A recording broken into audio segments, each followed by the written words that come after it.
전세 사기를 당했을 때 어떻게 해야 하는지에 대한 이야기를 해보려고 합니다. 안녕하세요. 법률 꿀팁 고윤기 변호사입니다.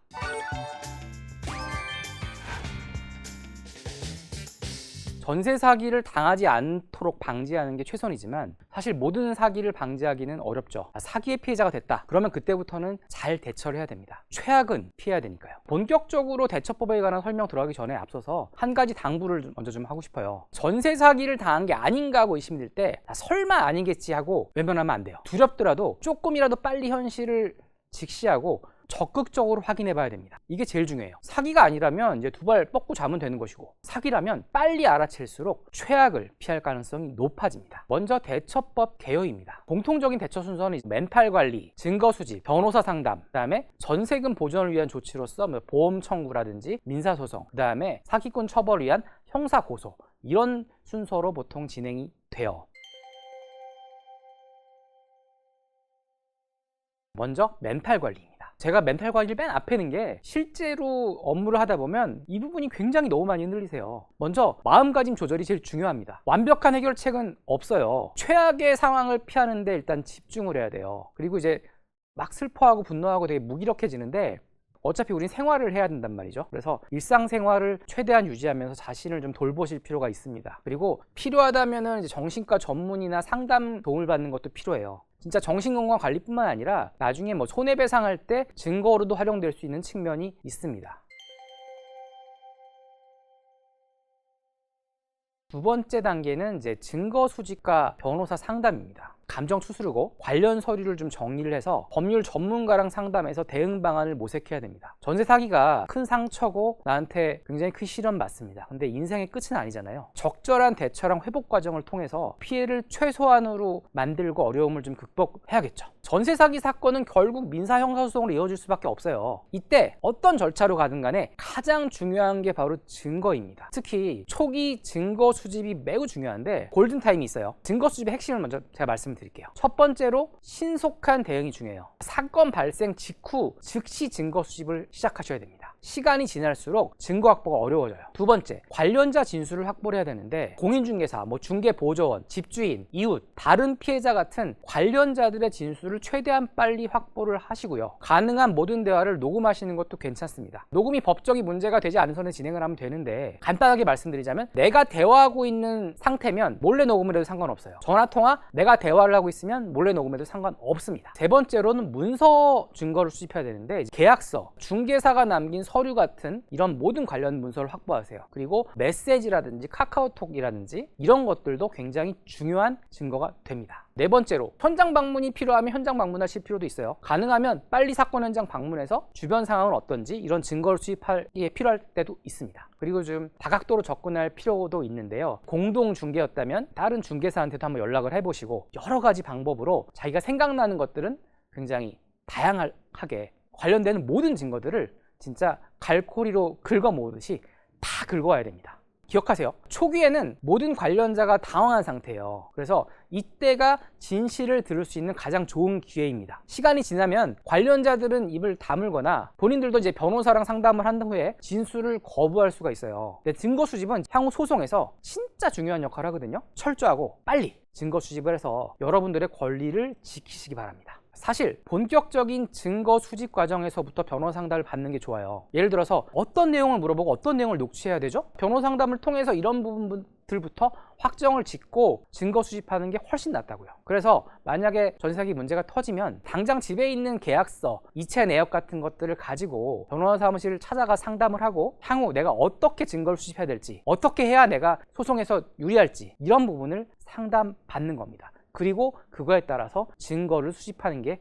아주 좋습니다. 그리고 이제 또 채취한 증거가 있으면 녹취록을 만들든지 증거를 정리해서 다시 변호사를 찾아가서 상담을 하는 겁니다. 그러다 보면 증거 양과 질이 계속 좋아져요. 제대로 된 증거가 있으면 변호사와 상담 결과도 점점 긍정적으로 바뀔 수가 있겠죠. 그러면 이제 변호사를 잘 선택을 해야겠죠. 자, 일단 변호사 상담 무조건 받아야 될까요? 자, 무조건 받으세요. 전세 사기를 당한 상황이잖아요. 평생 모은 재산이 다 날아갈 수 있는 상황이에요. 무조건 상담 받으세요. 주변에 이런 일 겪어봤다는 뭐 지인이나 법을 하는 친구, 공인중개사 친구 다 있겠지만 다 비전문가입니다. 공인중개사는 중개에 대한 전문가지 소송에 대한 전문가들은 분명히 아니잖아요. 제가 실무를 하다 보면 잘못되거나 주위에서 조언을 잘못 받아가지고 골든타임을 놓치고 상담을 오는 피해자들을 많이 봤습니다. 변호사가 아닌 사람이 변호사보다 법을 더 잘할 수 있어요. 근데 변호사 아닌 사람은 실제 법정 나가서 소송을 수행해 봤을 리가 없잖아요. 실제 소송은 증거로 판단되고 판사가 어떤 관점으로 어떤 증거를 보는지를 결정되는 거란 말이에요. 그래서 어떤 증거가 판사한테 먹힐지 이런 거는 소송을 직접 수행해본 변호사가 가장 잘할 수밖에 없어요. 어떤 변호사 상담을 받으면 좋을까요? 자, 두 가지만 말씀드릴게요. 자, 법률사무소 법무법인 찾아갔을 때 소위 이제 사무장이라고 부르는 이제 변호사 자격이 없는 사람들이 있어요. 이런 사람들이 처음부터 끝까지 상담하는 경우가 있거든요. 이런 건 제외하세요.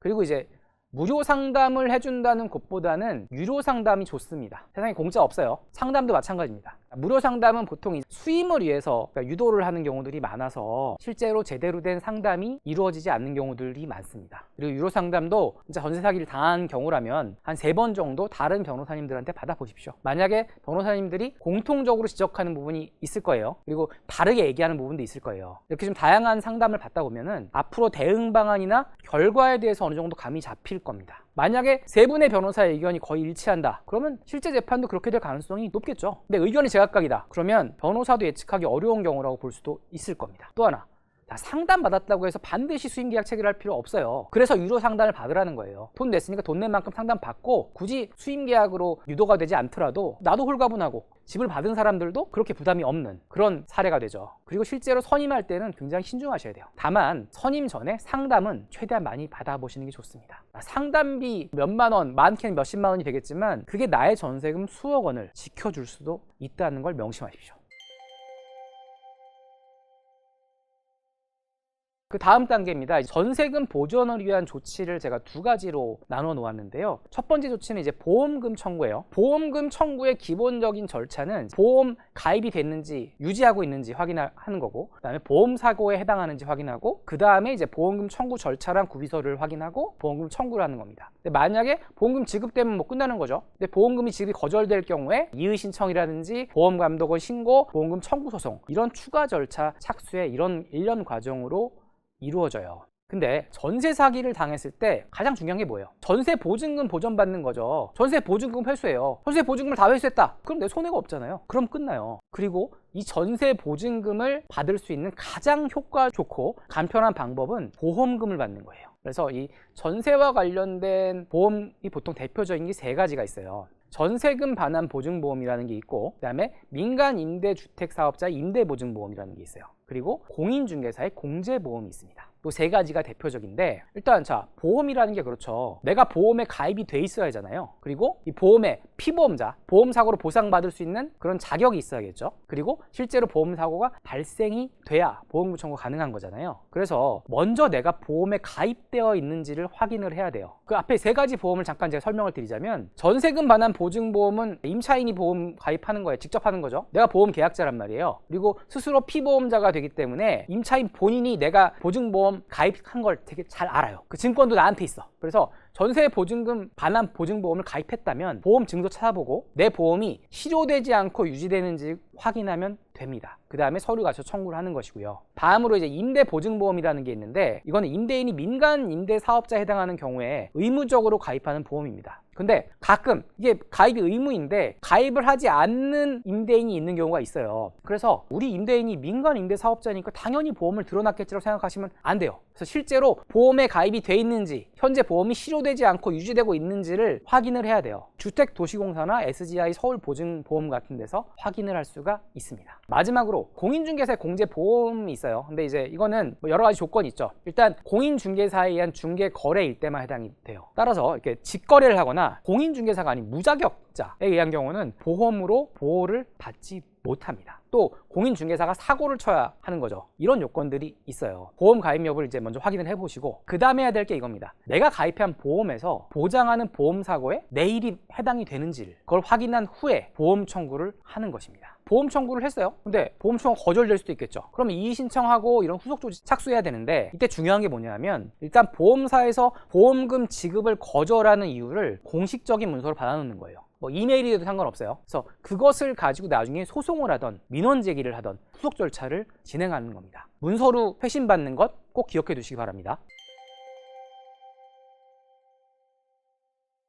전세금 보전을 위한 조치 첫 번째는 보험 관련된 이야기를 해봤죠. 그 다음에는 민사소송입니다. 민사소송 또한 제일 먼저 할 일이 뭐냐면 내가 제기할 수 있는 소송이 뭔지 그거부터 확인하는 거예요. 그리고 그 중에서 어떠한 소송을 제기할 건지, 그 다음에 상대방 피고를 누구로 할 건지, 그리고 소송을 하나만 제기할 건지 여러 개를 제기할 건지 이런 것들을 결정을 해야 돼요. 예를 들어서 임대인, 공인중개사, 보험회사 중에 어디를 피고로 지정해서 소송을 할 건지, 아니면 임대인한테 소송을 한다고 했을 때 임대인한테만 할 건지 공인중개사도 같이 할 건지 이런 것들을 결정을 해야 돼요. 그런데 이건 제가 이제 보험 사기의 상황에 따라서 변수가 엄청나게 많아요. 그래서 각자의 상황별로 맞춤형 상담이 필요하다는 점을 주의해서 생각을 해두시는 게 좋을 것 같아요. 근데 또 하나 유의해야 될 게 뭐냐면 보험금 청구는 이제 거절당해도 오히려 거절에 대한 이유 문서도 받을 수가 있고 나한테 추가적인 피해가 없어요. 비용 부담도 없고요. 근데 민사소송은 만약에 패소하게 되면 상대방의 소송 비용을 물어줘야 될 수가 있습니다. 이게 추가적인 피해가 될 수가 있죠. 그래서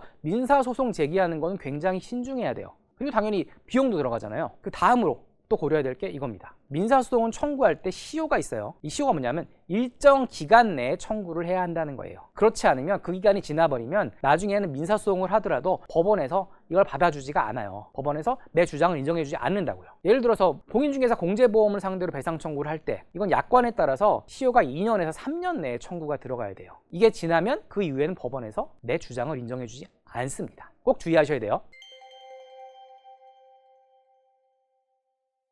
마지막으로 형사소송이에요. 사기꾼 처벌을 위한 조치죠. 형사고소의 개념에 대해서는 잘 아실 테니까 주의해야 될 사항만 좀 이야기를 해볼게요. 형사고소는 좀 전략적으로 해야 돼요. 형사고소라는 게 결국은 내 전세 보증금을 받기 위한 거잖아요. 근데 이게 잘못하면은 나한테 불리하게 작용이 될 수가 있어요. 처벌이 불확실한 경우에는 고소 제기 자체를 좀 신중하게 해야 돼요. 자, 사기죄는 진짜 고의범입니다. 고의로 저질러야 되는데 과실만 있는 경우가 있어요. 근데 분명히 문제가 됐고 나는 전세보증금을 날렸음에도 불구하고 저 사람한테 사기죄가 성립하지 않는 경우가 있을 수가 있거든요. 이럴 경우에는 물론 형사에서 불기소가 됐더라도 민사상 불법행위 성립될 수가 있어요. 하지만 형사에서 불기소 처분을 받거나 무죄 판결을 받고 나면 그 자료가 그대로 법정으로 나옵니다. 그럼 상대방이 피고 소인이 이걸 민사법정에 증거로 제출한다면 자칫 손해배상이 인정되지 않거나 손해배상이 인정된다 하더라도 과실상계라 그래서 법원이 감액을 많이 할 수가 있어요. 그래서 형사고소가 결과가 좀 확실하게 보이는 경우가 아니라면 민사소송에 안 좋은 영향을 끼칠 수가 있습니다. 이런 경우에는 아쉽더라도 좀 냉정하게 따져보고 형사고소를 제기하지 않는 것이 좋습니다. 그 다음으로 단순 사기라는 게 있고 상습 사기, 특정 경제범죄법상 사기라는 게 있어요. 근데 물론 당연히 상습 사기나 특정 경제범죄법상 사기가 형량도 높아요. 그렇기 때문에 이걸로 고소를 하는 것이 유리합니다. 일단 특정 경제범죄법상 사기는 이제 피해액이 클 때 해당이 됩니다. 같은 사기지만.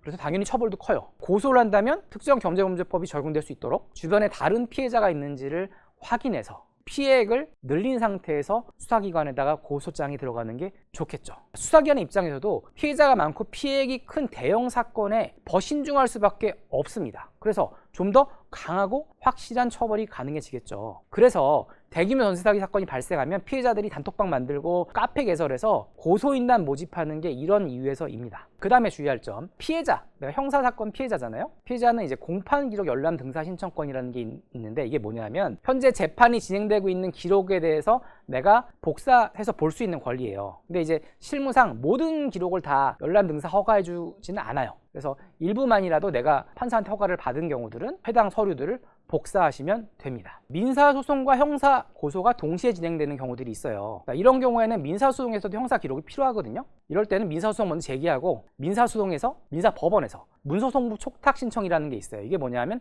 형사기록을 이쪽으로 좀 보내주세요 라는 거거든요. 이런 형태로 형사기록을 민사소송에서 이용할 수도 있습니다. 형사 고소를 진행하고 가해자에 대한 형사 재판이 진행되고 있다면 배상명령 신청이라는 게 있어요. 이게 뭐냐면 1심 또는 2심의 형사 공판 절차에서 법원이 유죄 판결을 선고할 때 유죄 판결과 동시에 피해자한테 일정 금액의 배상을 명하는 그런 판결입니다. 이건 당연히 피해자가 그 법원에 신청을 해야만 나오는 판결이고요. 이게 왜 유리하냐면 민사소송을 별도로 제기할 필요가 없습니다. 이 배상명령이 나오는 사건에서는. 배상명령이 나오면 그 자체로 민사소송 판결과 해당 부분에 대해서는 거의 똑같은 효력을 갖거든요. 추가적인 비용 없이 민사소송과 똑같은 효과를 낼 수 있는 방법입니다. 그래서 이런 전세 보증금 사기 같은 경우는 경우에 따라서 사기 횡령 배임죄 같은 것들로 처벌이 되는데 이 제도를 이용해서 배상 명령 신청을 할 수가 있다는 점 기억해 두세요. 그럼 배상 명령 신청의 방법에 대해서 간단하게 한번 볼까요? 범죄 피해자나 상속인들이 가능한데 1심이나 2심 형사 재판이 진행되는 걸 공판이라고 그러거든요. 공판 종결되기 전까지 그 사건이 진행되고 있는 법원에다가 배상 신청서를 제출하면 됩니다. 그리고 이 범죄 피해자는 실제로 법정에 출두해가지고 말로써 피해 배상을 신청할 수도 있어요. 그리고 변호사를 선임해서 배상 신청을 할 수도 있습니다. 특히 이제 고소대리인으로 변호사를 선임한 경우에는 담당 변호사한테 배상 신청을 요청하면 변호사가 알아서 해줄 겁니다. 전세 사기를 당했을 때 대처 방법을 제가 개략적으로 알아봤는데요. 제가 제일 중요하게 생각하는 부분은 멘탈 관리와 변호사 상담입니다. 먼저 본인 멘탈을 붙잡고 빨리 상담을 받아서 증거 수집을 해야 피해를 최소화할 수 있습니다.